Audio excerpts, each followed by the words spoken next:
Hey guys, back to my another vlog. तो क्या हाल चाल।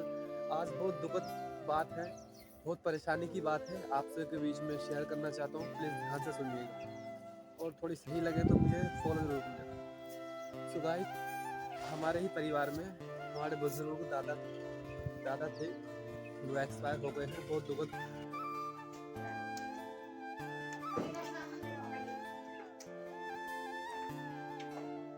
परेशानी का माहौल था, तो इसलिए मैंने सोचा कि यार कुछ आपसे बता दिया जाए। देखो, हर किसी के जीवन में ये थोड़े दुख भरे पल आते हैं और इंसान उन्हें सेटिस्फाइड भी कर ही लेता है। मगर जब मैंने सुनी ये बात सुनी कि जो दादा थे वो एक्सपायर हो गए, अभी पीछे उन्होंने क्या बोलते हैं, लकवा पड़ गया था, तो वैसे ही वो बहुत परेशान हो गए थे। और बड़े बुजुर्ग वैसे थे, तो ये चीज़ सहन पाना बहुत दिक्कत की बात है। हर किसी को गाइस, ये मेरी फैमिली, मेरी बहन बैठी है और हमारी छोटी सी फैमिली है, लगभग 5 मेंबर हैं और मैं बिचला हूँ और ये मेरी बहन, छोटी बहन है, रोटी सेक रही है।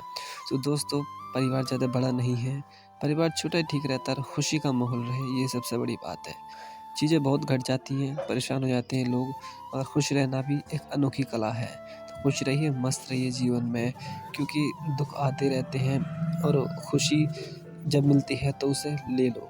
ठीक है? मस्त रहो, खुश रहो और आगे बढ़ते रहो। ये मेरा घर है, छोटा-सा घर है, उम्मीद बहुत है, संघर्ष करने की आग है, इच्छा है, और प्लीज़ दोस्तों सब्सक्राइब और सपोर्ट ज़रूर करें।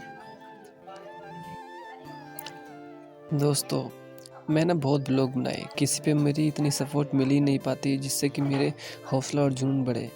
आपसे बहुत उम्मीद रखता हूँ कि मेरी सपोर्ट करें। अगर आप मेरे परेशानी को नहीं समझोगे तो देखो, घर का भी कोई नहीं समझ पाता। आप मुझे सपोर्ट करो जिससे कि मैं जीवन में आगे बढ़ सकूं और अपने जीवन में कुछ अच्छा कर सकूं, अपने लिए, माता-पिता के लिए और उन गरीबों के लिए जो गरीबी से जूझ रहे हैं। हर माँ-बाप की ये इच्छा रहती है कि मेरे बेटा कुछ बड़ा करे, कुछ अच्छा करे। दोस्तों, मेरी जो डेली लाइफ की ब्लॉग है, कुछ अलग ही आएगी, कुछ अनोखी आएगी। और सौरभ जोशी को भी तो आप सपोर्ट करते हो।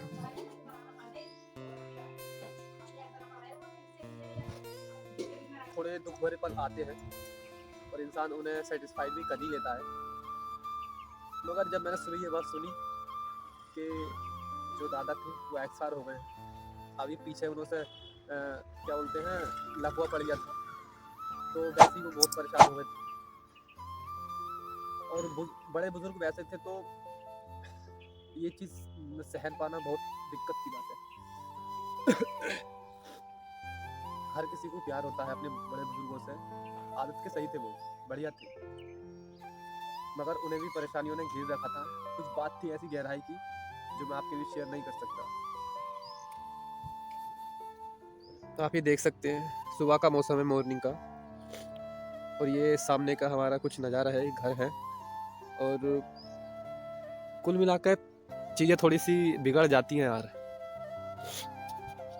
बाकी कोई दिक्कत ना है, परेशानी चाहे कितनी भी हो, सभी का सामना करना चाहिए। हमें हिम्मत नहीं हारनी चाहिए, क्योंकि हम हिम्मत हार जाते हैं तो बिल्कुल टूट जाती है। और समाज वालों को कभी ये मत दिखाना कि मैं कितना हार गया, कितना टूट गया। हर मुसीबत के पल में खड़ा रहे और जीतता रहे और आगे बढ़ता रहे। यही संघर्ष है, दुनिया संघर्ष के लिए बनाई गई है। आराम कोई नहीं करता, हर कोई संघर्ष करता है। कोई पढ़ने के बाद संघर्ष करता है, कोई पढ़ाई करके संघर्ष करता है, कोई जीवन में, कोई खेती बाड़ी में, हर तरीके से संघर्ष ही संघर्ष है। कुछ कुछ बड़ा होने के बाद भी बैठ जाते हैं और संघर्ष करते हैं। रुके मत, आगे बढ़ता रहे, मंजिल कभी तो मिल जाएगी। कांटे तो रास्ते के हैं, मगर तेरा ध्यान फूलों को होएगा, खुशबू एक दिन तुझे मिल जाएगी। बाकी गाइस, अगर ब्लॉग अच्छी लग रही तो प्लीज़ फॉलो कर देना, सब्सक्राइब जरूर कर देना।